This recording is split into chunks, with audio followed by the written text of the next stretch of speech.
This is the Voiceover Gurus Podcast, real talk about the voiceover industry, with your hosts, Linda Bruno and JJ Wilson.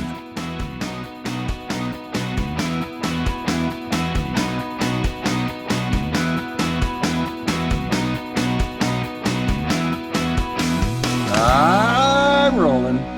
All right. Welcome back to the Voiceover Gurus Podcast. Oh. I'm sorry if am I keeping you up, JJ? No.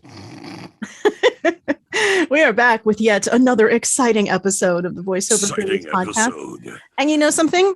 This is the only time I ever put lipstick on. Is for these. Me too. What a coincidence. I don't treat anyone in my family to lipstick anymore, but I do it for the podcast. Yay, the video cast. How are you, JJ? I'm fine, Linda. How are you? Yeah. Okay. No, pretty good. Yeah. I'll take that as iffy. So and we have a special guest. We do, because this is cool, because we've never actually had a student join us for a podcast. And Troy Holden, hello. Hello, I'm the first. This is awesome. Yes. And you know what? You're perfect, because your journey has really spanned all stages at this point. And we thought it would be fascinating to talk about, because this is what a lot of the listeners who are many who have not even done anything in voiceover and they're just thinking about it. I thought this is what can happen. Right. Yeah. Right. So, and Troy, I've got the guest room made up for you. I'm really sorry you lost your house. So what? So Troy, why don't you tell us a little bit about yourself? Where do you live and all that good stuff? Well, I live in, and you can probably tell, those of you that don't know who I am, I'm down in the South. I'm close to Nashville, Tennessee. JJ and I were almost close to being neighbors, and kind of got to have breakfast together a few times after all this journey started. But I've lived here most of my life, spent some time in Georgia and Texas. That really helped my accent even more. So I kind of jumped into voiceover after COVID. I didn't know what voiceover was. I was one of those kids who, at the young age of 6 or 7, I had a Panasonic cassette recorder, and I loved reading sports scores and news into my cassette recorder. And as I got older, I had a DJ station in my room. I had 2 turntables and all that. I thought, man, I want to be in radio. And I went to college, found out what it paid, and said, I'm going to get a business degree. And that's what I did.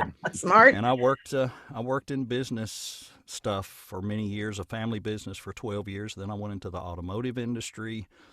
With Nissan at the Nissan manufacturing plant in Smyrna, Tennessee. Worked there for quite a while in the Nissan family, and did all that stuff until January, when I said, I'm going full-time in voiceover. So now that's actually fairly recent, with if COVID was when you had the first initial interest in becoming a voice actor. 2 years ago. Pretty quick. I always wanted to do this, whether it was just do commercials or whatever. I didn't really understand how it worked. So I had made videos at work for, welcome back to Sabaki, and now that you're in the facility, please remain 6 feet apart and blah, blah, blah. So I did all that. And do not touch the distributor cap. Yes. What is a distributor cap? But the HR lady said, there are people that do this for a living. It's called e-learning and this. And I'm like, I have no clue what you're talking about. Wow. So I got on YouTube. I spent 3 months researching and looking and trying to learn about it. What do I need to get? How do I do this? Can I really do this from home? I thought I'd have to drive to Nashville every day. And I knew there were some studios in Nashville. So from May through July, it was all every night for 3 or 4 hours. Watch videos, learn. What do I need? How do I do this? Practice. Where do I learn to practice? And I gathered the knowledge. And then in July, I stumbled across a platform that I got on and got my first job doing a real estate ad on a YouTube channel. It was like a 15-second run ad, and then I was hooked. Wow. This platform you're not naming, right? No, I'm not naming the platforms, because there are 2 paths you can take in voiceover. I took the wrong one. I would like for people to take a different one. I've had to recover and recoup from that. You can, but it's really not the best way to do it. But no one, until I met you guys, nobody really guided me in that direction. They were all guiding you to go do it this way.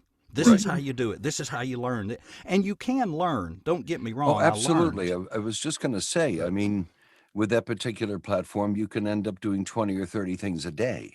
Yes. And what better Yes. practice is there than that? And still make a little cash to, feed the cows. Yeah, you can. The horses, yeah. And when you get to a certain level, I'm hearing some amazing things and seeing some monthly incomes when you do reach that top level that are not bad. It's phenomenal what some people can do. You met somebody making like Yes. 16 grand a month from this place. Yes. So Yes. Linda and I are going to join, and we're going to. The thing with it, JJ, and I try to warn people up front, if you choose that path, it's really crappy for about a year. Yeah. And I would never ask anyone established to go that far backwards, because Right. you're going to do stuff for nothing. Yeah. And what you have to do is build a quote unquote social presence on their site. So you have to have hundreds of 5-star reviews, hundreds. Wow. And once you get there, then you become what's a top rated person, and you can take off from there. But my gosh, the dues you'll pay reading those 1900 word YouTube narrations for $5. Oh, did I say $5? Wow. Yeah, people do that. 1,800 words for $5? They do that. They do that on the beginning. Yeah. That's it. I'm going to plumbing school. Yeah. So you basically become a king of the shit pile. Yes, ma'am. Exactly. And that's, I don't know. To each his own. But if you want to make a career out of this, that's the difference. You want to just try to make a quick buck and you're like, oh, this is easy. I'll just make $5, $15, whatever dollars. Then that's one thing, but that's not a long-term plan. I wouldn't think so. There are people on there making a lot consistently every month, but they've been on there for 3 to 5 years. They paid all their dues, and they're the few that are hanging around the top. The rest of the people, I don't want to be discouraging people, but it's going to be really tough for you to get there. But now the people that are at the top, how much money do you think they're making? I know for a fact of 2 people that have actually mentored with a little bit on the front end, and I kind of watch their career. One consistently makes well over $10,000 a month, consistently every month. So how many jobs does that require? Now, 5 million. That's the question, but I do see him post occasionally, just landed a $2,800 e-learning thing, on this platform, just landed this $1,800 one. I would say the guy's probably not working on anything for under industry rates, but he's to the point he can ask for that on there. Now, here's what I also see happening, and this is just me. I'm starting to see more clients go there. Mm-hmm. And you guys probably know that too, because they're going to get some of the cheaper. They'll figure out real quick if they're going to get what they pay for on there. So they're going to have to raise their rate on there to get the better people. Right. But I think they tried it first, and then they go, "Oh God, that was terrible. I got to go somewhere else." So I guess I've always come from the school of thought that this is a long-term thing for me. This is not something that I don't have a plan B. I never had a plan B. It was going to be voiceovers or nothing as far as I was concerned. Oh, God, and that should have been my plan A. And from the get-go, it was taught to me by some very influential people that perception is everything. And that if I lie with dogs, it's going to take that much longer for me to get quality clients. So I had to pass up a lot of things that were on the cheaper end. But for me, I wanted the big stuff. I wanted to be making multiple 6 figures. So it's, if you don't have that plan, you're like, I'm cool making 50,000, 75, even 100,000 a year. Fine. But if you really want to go for it, you want to open yourself up to amazing opportunities, like getting signed contracts where people have, they've agreed to pay you for the next umpteen years. That to me is where the long-term, that's what makes a career.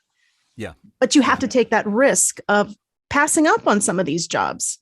Exactly. And I found that out a year into it, oddly enough, and I may have told you guys a story. I'm out here, I've got 16, 17 acres. Occasionally I've got to go out here and mow it or cut it or bush hog it. And I ran across your podcast and I started listening. And out there in the yard, out while I was on my tractor. And let me see, is that cow turds or nope? That's a podcast. But the more I listened, the more I thought I'm on a path I don't want to be on. I got to make a change. And this really inspired me. So that was when I reached out. I started coming to the workouts and started doing the things that I knew I needed to do this for a living, because that was my goal.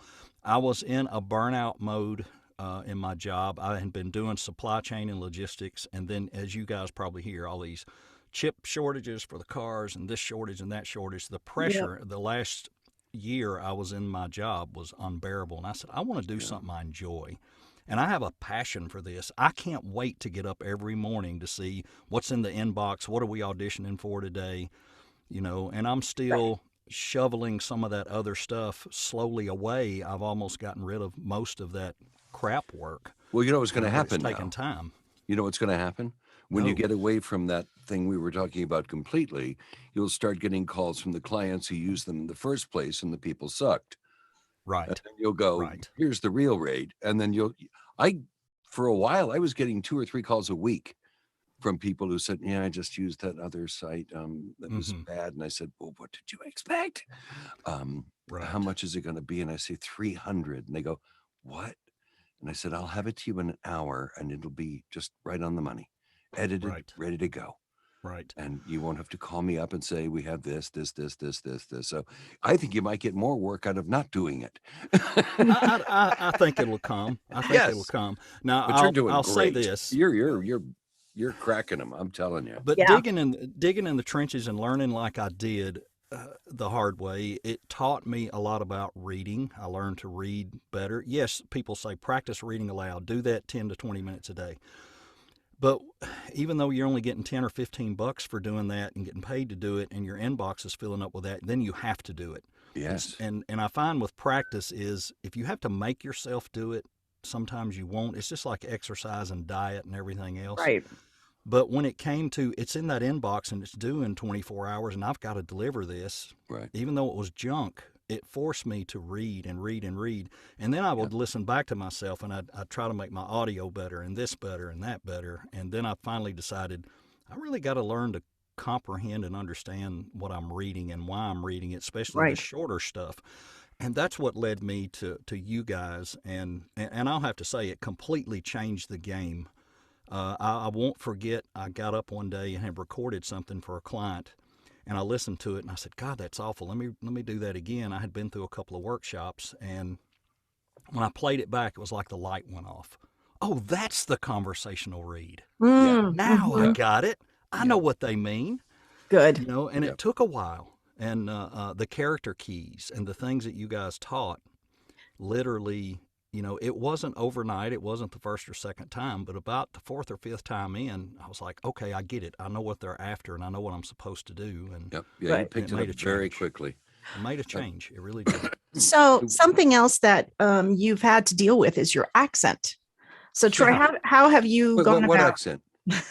Well, I think some important people in this business have told you in the past that you'll never make 6 figures with that voice. Wrong. You told me that. Oh my gosh, I got so angry.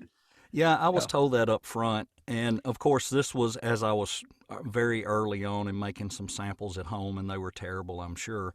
But it just made me more determined. And I thought I have 2 things I can do. I can learn to control the accent a little better. And I try to do that. In general speaking, it's going to sound as country as I am. But when I sit down with a script, it changes a little bit. My read, my tone will change, my read will change. I think I try to pull some of it back. But on the other side, why not embrace that? Because when I reach out to an agency or somewhere, the first thing I'll hear is, we don't have Southern accents on our roster. Well, maybe you need just one. Because who knows, maybe a client might like that. You never know. Yeah. Until they hear it, they don't know what they're missing. But I think if it's done properly, and I've also been told ever since I got into this, it's not the voice, it's the read. Yeah. It's the read. Your performance is what transforms it, where I do forget that you even have an accent, because it works. You're very good at interpreting the copy now. Yeah. And that comes down to all your hard work. I remember the first time I met you, and you had not read a script for me yet, and we just started talking, and I believe I was one of the ones who said, you have a pretty deep accent there. Thick. And Thick was I the said, word. That may cause you trouble, but let's read a script. And I swear to God, by the time he got done with the script, I went, never mind. It didn't matter. I appreciate because that. it fits so well in so many different things. It gives you a conversational, you're just like an old pal. It's like down to earth, relatable read. Down to earth, front porch, what do and there's so much of that now. Yeah. And what do other people that teach the other side of branding and everything tell you to do? Embrace that and use it to your advantage.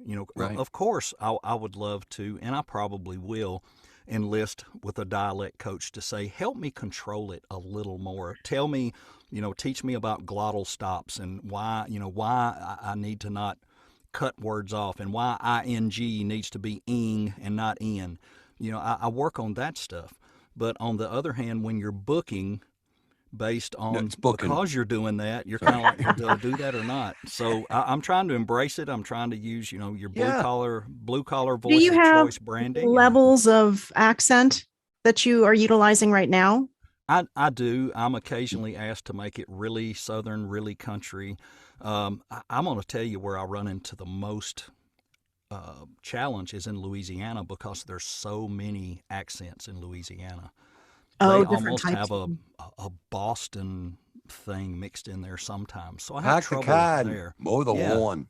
Yeah. But if it's Texas, I do, I've done several Texas political ads, Tennessee political stuff. The local stuff I've done breweries. That's like rural liquor stuff, rural. Yeah. And I've done, like the localized stuff. And that's another thing, part of my business is I market locally hard. I mean, I got the Chamber of Commerce to hire me for the TV commercials for the Strawberry Festival here. And it's going on all three. Oh, really? In Nashville. Fantastic. Oh, that's very cool. And because I worked my butt off the last year and learned how to do video, I actually got to do the whole commercial. I got to do the video and the audio. So, yeah. Fantastic. Wow. Yeah. So you can do it. So potential students can know, how many hours a day do you think you have committed to voiceover each day the last year? Oh my What's your average daily? Troy and I were on the phone last night at 10:30 and we were both still in the studio. Yeah. Yeah. I work hard because I have to, because I feel I have to overcome some of the things I have to overcome. When I started, no less than 4 to 6 hours a day, and I was working a 10, 12-hour day job. So you were still working full time. Yeah. Yeah. Now that I've gone full time, I'm probably working no less than 8 to 10 hours a day average. But keep in mind, a lot of that is I'm building up my marketing. I'm trying to it's all part of it. Research. Yeah, that's I'm all doing part a lot. of it. With your stupid Zam player. Yeah. What? It's just an inside joke. We love VoiceZam. We love VoiceZam. It's a great thing. Yeah, I just added a few more features to mine. Yeah. Oh, did you? Yesterday. Play things backwards now? If anybody thinks may I say something else about Troy? All the things we have talked about since this podcast started are wonderful, but there's a whole nother side to this business. Yes. And that is the business part of the business. Mm-hmm. And there are so many rules and things that you must follow and not step over that line. Mm-hmm. And correct. There's, it's so easy to tick off a producer. You're talking like common sense business. Common sense business. Mm-hmm. Yeah, I know. It's fine. Send an email every 2-3 weeks.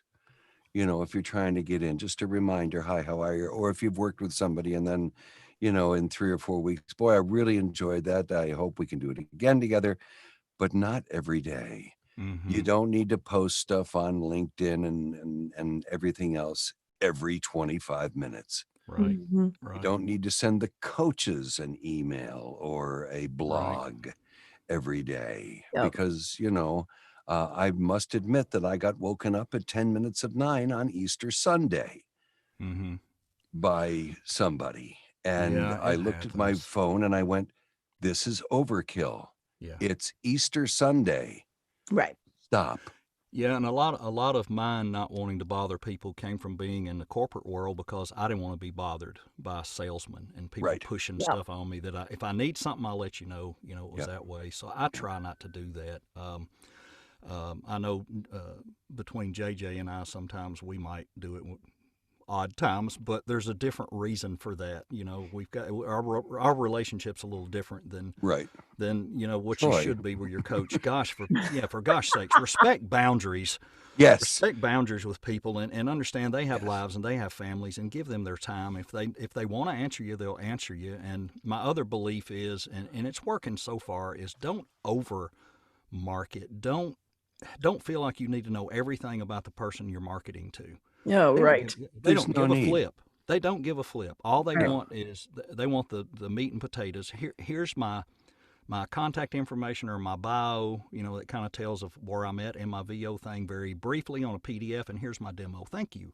Yeah, And, leave it to you know, that. If If they you want like it, my they'll voice, look you'll at hire it. me. Exactly. They'll call you if they like you. So But you don't it's need to pretty know simple. their likes. And, I hear you enjoy sailing. Yeah. Wow. I don't have time for that. Yeah. Well, Click. back to when you're delete. talking about respecting the boundaries and the privacy, I think that a lot of people, because they're constantly thinking about this, they get so excited. So on the weekends, Yes. like, I've got so many questions and I'm going to email you and I'm going to, and Yeah. I'm so, because like I had a student yesterday, well, no, what is it, Tuesday? Sheesh, Easter Sunday. And not you, Troy, because you and I were talking about demos, but another one Sunday night emailing me, asking me questions about a lesson that was coming up the next day. And I'm thinking, we'll talk about it in the morning. It's Sunday evening Mhm. and you want links, books, and all this. And I'm thinking, look at the time of day, look at when you're sending it. And someone like JJ, you keep your phone on. So you're getting these notifications Right. at these oddball times. And it can be stressful. It can be, It can be maddening. It really can. because we And- want to help you, but it's Right. let's But that's how a producer feels if you contact them too much. They're going to Right. go, you know what? You're a pain in the ass. I'm done. right. Mhm. I don't Mhm. care how good you are. There's 59 people standing behind you. I learned Yeah. that when I was learned that. first looking for an agent and I was Yes. living in Florida Yeah. and I was sending stuff. I was sending packages. I was calling to the point where they said, "Oh, you're the stalker." So I got freaking labeled the stalker by a New I York had City been called agent. that too. Oh, geez. Talk about like my blood ran cold. I'm on the phone and they're like, "Oh, you're the stalker. Hang on a second." I was like, "Oh my goodness. Wow. Okay, I have pushed it to that point." But sometimes Yeah. you need that slap to say, "Calm down." If it's meant to be, you're going to get a response. Do it with Mhm. a targeted number of times. But because I was so passionate, I was like, "I want to get in. I want to get in. I need an agent. I need to get to New York." I was so focused that Yeah. I wound up pissing off some people. It can happen. And back to the whole realm of all that and treating people, it's like when you do a live direct session, you better be the most cordial, agreeing person in the world because that's what they're paying you for. So do that. Exactly. And you It's you their guys time. teach all this. You play which the is game. Wonderful. You sit down and your part of the game is let's please him. Yeah. Let's please Mhm. him or her. Let's get there as 100%. quickly as we can. Let's pay close attention and say yes to everything. Yeah, I your always job say, is I'm a to trained solve their monkey. problem. I'm a trained monkey. Give me the script. I will Yep. dance for you. Dance, monkey, Yep. dance. That's Yep. me. Yeah, And yeah, gifts is exactly. another thing. I learned a lesson the hard way. Oh, gifts. Yeah. Mhm. I'd been working for a producer at NBC many years ago, and she got moved up, and I didn't hear from her much. And then she hired me for, believe it or not, it was a radio spot for the NBC Nightly News. Well, It was a national radio spot. So I was so thrilled to work with her again. I sent her, like 3 different coffees and the cup and everything else. And I got a call. She said, as nice as this coffee is and as delicious, and she took a sip as it is, she said, don't ever do that again. And I went, okay. Wow. All righty. Because you're trying to bribe them. Yep. Yeah. And you can't do that either. Yeah. So there's many, many rules. There's just 2 sides to it, and you must be good at all of them. You must be good at editing. You must be good at getting it done quickly. There's so many more things than just Yes. a great voice and Right. being able to and that's what people say, gee, I would love to get another agent. Do you think maybe? And I went, well, if when you book like 20 or 30, with people and you work with them on the phone and I get good feedback and stuff like that, then I will take a chance on you. Mm-hmm. But it's a long process. Yeah. It really is a long process. I'm not going to give. And so far, as a matter of fact, the first, didn't you son of a, anyway, I you gave Troy the name of an agent of mine, and the first audition he did, he got. Yeah. Yay, Troy. Yeah. I haven't booked another one there yet, but I That's think okay. It's You got one. and I got one, and that's good. Teach for it. And, so yeah, and I thanks for coming, Troy. I have agents that I haven't booked with in years, and they I don't know why they keep me. I see the stats on that. Like a lot of people say, like 3% of their income is from agencies. So I believe that. Yeah, and I don't put a lot of faith in it, but it's nice to get the auditions, and when you hit one, it's nice. Yeah, because the money's great. Yeah, the money's fantastic. I think I said 6 words, and it was well over $700 and something. I mean, you can't beat that. $100 a word. And I bet they took their full hour for it, though. Well. No, sometimes they don't. Sometimes they. The live direction call lasted 8 minutes. So. Oh, that's pretty good. Well, you better start practicing, Troy. I know, but the lady was from Kentucky. She knew what I was going to sound like. We were, state line buddies. So she's like, we really like your accent. So, Troy, at what point did you know it was time to quit the full-time and go full-time VO? When I got fired. No! Get fired, right? I'll be real transparent about this too. I'm going to see right through that, Troy. I'd been there for about 3.5, 4 years. I had really gotten rave reviews for the previous 3 years. 4.5 out of 5. Pretty much ran the place because my boss stayed in Massachusetts a lot, and so when COVID hit, he came back and was here all the time. And I got the place ready, was, putting up all the, 5-6 foot divider markings everywhere, getting all the tables out of the and it did everything to get the facility ready, busted my tail for a year, all these videos and stuff. I get my review, and I get a 2 on my review. I came home, discussed it with my wife, and she said, well, why don't you take the upper hand? He apparently thinks he doesn't need you there anymore, so why don't you take the upper hand and resign? And I said, well, why don't I, since I'm close to the age, why don't I say I'm retiring? I tell him now, but I milk it to the end of the year. That gives me 2 more months to get ready. And she said, yeah, write the letter tonight, give it to him in the morning. And that's what I did. Wow. My intention was to go full time in about 2 more years to continue to build, because I think I crammed 5 years into a year and a half of learning. Trying to. Yeah. So yes. I thought then I could slow down and work on the craft and actually keep reinvesting in coaching and this and that. And it just didn't exactly work out to original plan, but I can't complain, because I love every morning when I get up, I'm happy. My blood pressure is 10 times lower. I feel better. I'm home, all the time. If something happens, we got to go check on family. Something's wrong with my mother. I mean, I just go. I mean, I can always come back home and catch up usually. Right. So, sometimes it's circumstances need to push you to take that full risk. Yeah. Quality of life is way better. Way better. Isn't it? And I love what I do. It's not a thing I do this to make a living. I don't. If this didn't make a living for me and I had to go back to another full-time job, I'm still going to keep doing this because I love doing it. Yeah. That's what Matt asked me the other day. He said, if you had all the money in the world, would you still do voiceovers and coaching? And I said, yes. He goes, what if you weren't getting paid? I go, I'd still do it. I mean, I love it. I don't, we don't do this because it's heaven knows we have months where there's no payout and months when it's incredible.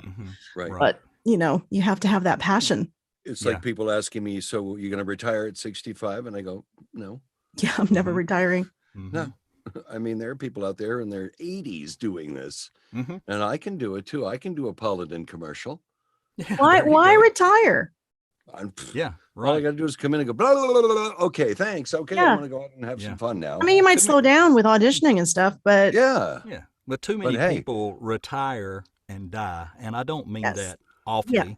But it happens. I've seen a lot of people do that. Yeah, if you don't have that challenge or that stuff going on. And I'm with JJ. I can do this until until my voice gets too bad. I book a lot of 30 Right now, I still book a lot of 30-year-old stuff, and I'm not 30. Mm-hmm. So I'm fortunate to book all that. Yeah, wow. I still book quite a bit of that. The majority of what I get on pay to play is in the 25 to 35 range. I can hear that. Yeah. Yeah, I can hear it too, I guess. Yeah. Yeah, because they don't see you. They don't know. They don't see the big white goatee. So right. They don't find you any more Blue Cross Blue Shield audition. Do you have Medicare? What? I go for those too. So Troy, you have a pretty big Facebook group, right? It's like the VO Life Facebook group, or the VO because you have your own podcast. I do have a VO Life podcast. I do. The Facebook page has really grown this year. I started out with about 90 people, and it's jumped up to around 600. And what we try to do in there is just interact, try to teach people to do this the right way. Don't jump on these platforms. Don't do this. Don't do that. I made the comparison yesterday. If you give a guy a pair of pliers, he's not a dentist. If they give you a microphone, you're not a voice actor. You have to get educated, get a craft. I don't want a first-year heart surgeon working on my heart. Right. I want a guy that knows what he's doing. So same way with VO, study, learn, then get into it. And we really try to push that on there. There are people that we get the same questions week after week. Where do I find work? How do I do my demo? It's the same stuff. I'm trying to stop them from getting to you with that. And I know that sounds weird. So if I can pre-qualify them, and we do that a lot, and we say, all right, we even do mock, we call them mock workshops. It's similar to what you guys do, but we don't sit in there and try to teach them how to read. We just let them get over their nerves so they can now come to you and not be nervous.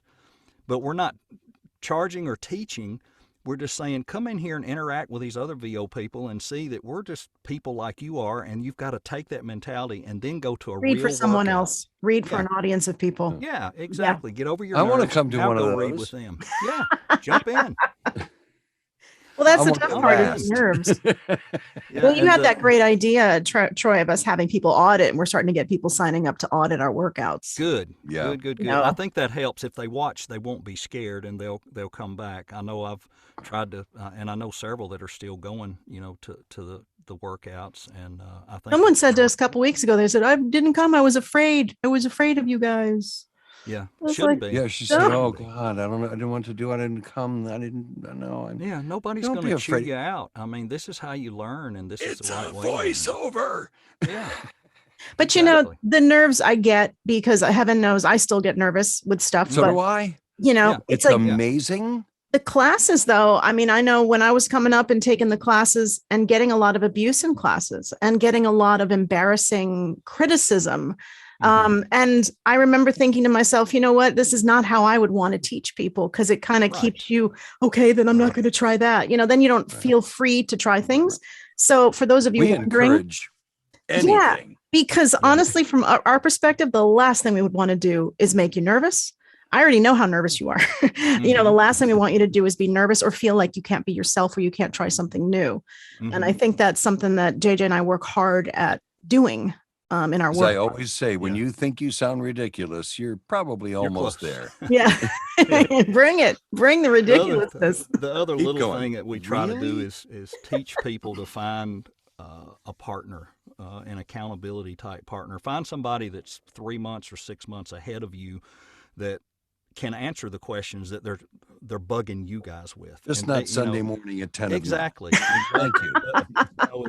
If you start out in this journey together, and there's a couple of you, and I've got 3 different people and they've all come to workouts, Brad Grahowski, Louise Porter, and Charles Coates. We all 4 have stuck together from day one. Wow. And we bounce everything off each other.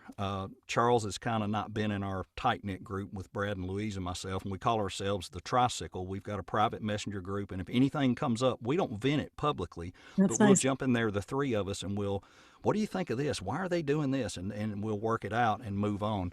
And that's been a help, because when you don't go to a corporate job every day and you don't have these people to interact with, you better have some kind of support system somewhere, because you're going to need it. You got to talk to people. Well, I have you and Linda. I just call you and bitch. Yeah. And you do the same lately. Nothing wrong with that. Last time my phone goes ding, ding, ding, ding, ding, ding. And it's all these texts from you. Yeah. And I'm going, I read them to Janine. She went, "What?" Yeah. You need to call him. Yeah, So that was a fun night. It was. All right. What do you think about, because now we have just a huge influx of coaches in this business. I mean, as someone who you're still doing some training in various forms, you're working on your craft every day. Is it confusing? Is it overwhelming? How are you feeling? Yeah, it can be, Linda. I agree. Especially for people that have not been at this a while and don't know who's who. I would recommend that they do a couple things. And here's what I look at. Has this person really worked in the VO industry and really been successful? Do they know what they're teaching? Get references. Anybody worth their salt will give you names and names and names of people that they have had come through their coaching. Talk to your peers. Kind of see who they work with and if it was successful or not. And I'll almost bet you about a handful of names will come out of that every time. Right. It's a small handful. Yeah. Now, my struggle right now is I love working with you guys. Am I supposed to, I hear things here and there, well, you should have different coaches. You should have multiple coaches. I can see maybe if you got a couple for different genres who are more specialized in commercial stuff and how to adapt these reads, and this person teaches automotive and this one teaches political or whatever. Yes, I get that. But I think in general, if you'll keep your blade sharp, you'll go to the workshops, go to the coaching, even if it's the same coaches, you're going to keep your blade sharp. But if you're all over the place, you're going to get confused. And you have to remember that people like Linda and myself have been doing this for 35 years plus, and we are pretty good at all the reads. That's why we're still doing it. We've made money from all the reads, all the genres. Yes. So you don't necessarily you have both taught me this lesson the last couple of weeks. I mean, for a while there, I wasn't booking any first half of my voiceover career. I wasn't, well, not the first half, but for quite a while, I wasn't booking car spots. Everybody kept saying, "You're too nice. You're not angry enough." So I went home and I practiced them, and then I got a huge account, and then from there, it just went wild. It just went nuts. And then things happened, but and you'll find that you work with an agency for a couple of years, and then doing straight reads or e-learning or something, and they do a character voice while you're working with them, and they go, "Oh, you do character voices too?" And I'm going, "Oh my God." Yeah, it's funny what you'll accidentally stumble into in this industry, how it shows you your path. Because some don't know I do when the other, and some don't know I do. Right. They just think that's all you got, and it's not. So the more versatile you are, the more work you get. I can understand with the specialty stuff, if you want to get a demo produced, hence the situation with Cliff Zellman and why I went to him to do my automotive. But I only went to him because I don't respect a lot of the people that are in the industry that are claiming that they're coaches. Isn't he fantastic? Oh, he's amazing.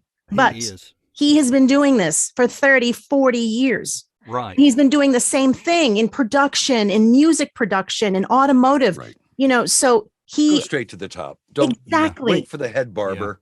If somebody says, never mind. No, do your research, find the person who's actually the best, spend the money for the best, not somebody who says they're the best. Right. If they played waiter number 4 in a movie from 34 years ago, that's not the person. That's not your acting. No. Let me just say about Cliff. I did not know Cliff. I knew he did your demos, so that made me want to sign up for his workshop at VO Atlanta. He's good. A 3-hour workshop. He would have gone 2 more hours if they would have let him. He loves teaching. He shares so well. He gave us all a 1-hour free private because we came to that. Wow. Then after he did the private, he sent me 3 scripts to read for him to break down for free. Wow. And he would talk to me about those reads and whatever. And then he might say, if I think you're ready for a demo, here's what it would cost. But he's not even going to go that road until he really analyzes if you're ready or not. But for me, it was the teaching. I mean, I got 3 hours plus another hour plus whatever he's going to give this feedback on the other, say 5 hours for the one session I paid for at VO Atlanta. That's pretty nice. He really gives back well, and he's a super nice guy. He does not come across like this is a money-making, strictly a money-making thing for him. He's very generous with his time. Yes, and he will Meanwhile, I have a student that told me the other day they had a demo done by someone else I will not name. And she said that it was all timed, like there was very little time for anything extra. It was boom, boom, boom, boom, boom, clockwork. There was no, true interaction. And the person paid a fortune. And I know now they're regretting it, going, I feel like kind of like I was just brought in and brought out, kind of like a demo factory. Yeah.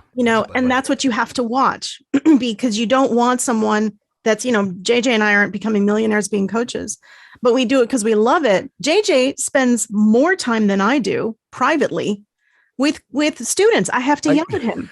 I look up sometimes, I've got an hour and 35 minutes and they go, actually, I was with Elvis the other day, who is also a very nice man and getting very good.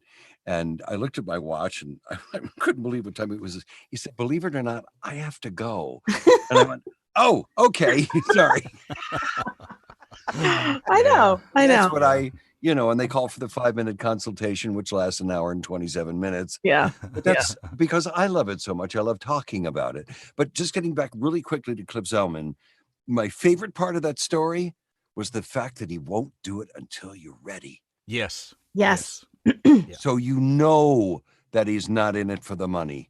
You know that he has your best interest in mind. Yeah. And to me, that's class. Yep. Yeah. I think the other part of it was he said, before I record your demo, you have to submit to me 50 contacts that you're going to make with the demo. The address is at least the email address, at least 2 people that work at that place. Wow. So, and he said, I'll go through them and make sure they're legit before I let you submit them. Oh, I was going to give you all my past addresses, but that won't work.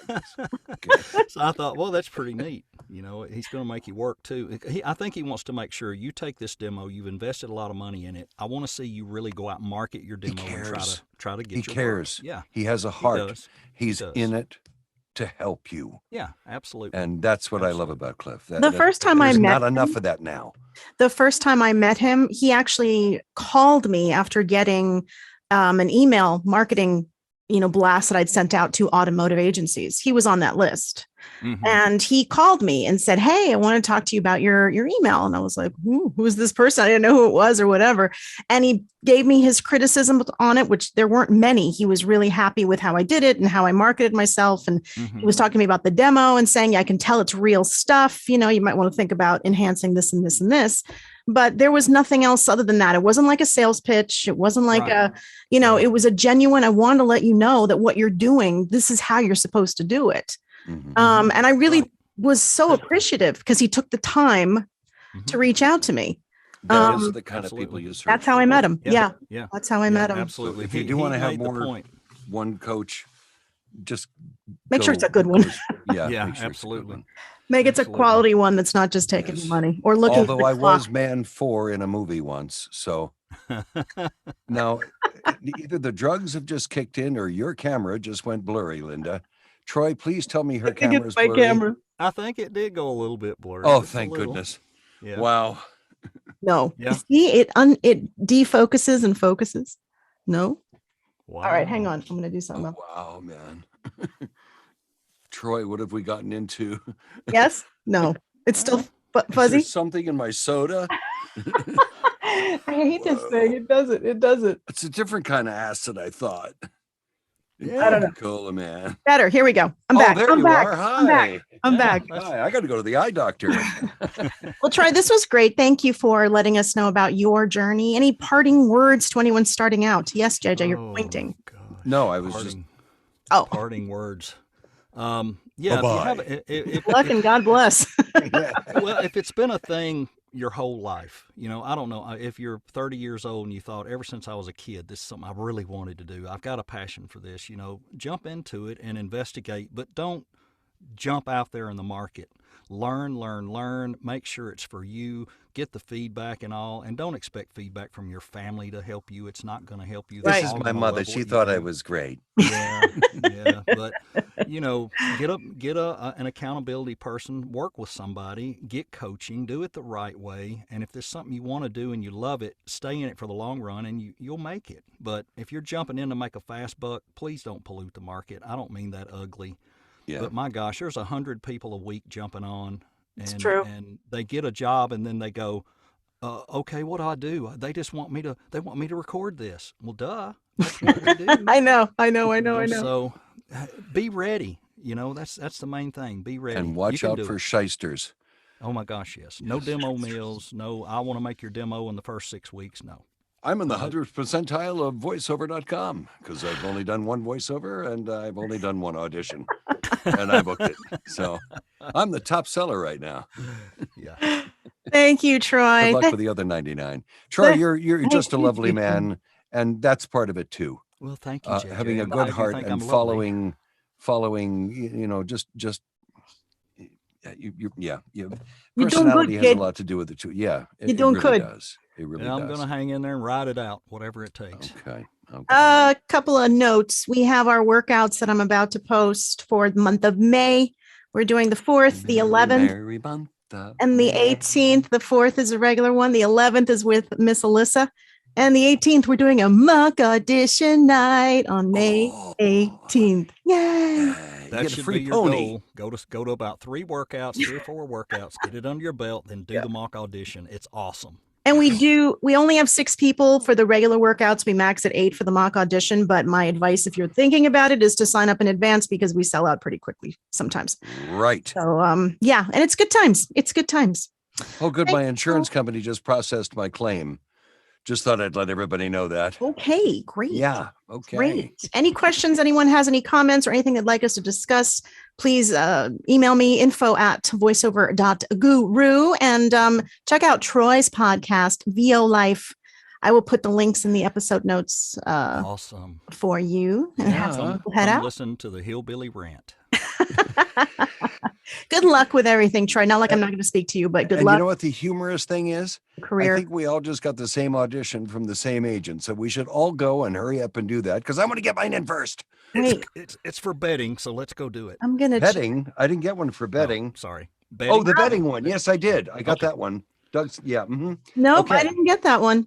Well, it was for guys. This is for boys. Yes, for manly people. It's for boys. Okay, for fine. Boys. But you could do a boy. Hello. You want to make a bet? That's it for another episode of the Voiceover Gurus Podcast. Thanks, everyone. Right. Next week, we're going to be talking in an AI voice. No. Thanks for listening to the Voiceover Gurus Podcast. Real talk about the voiceover industry. Learn more about us and get coaching at voiceover.guru.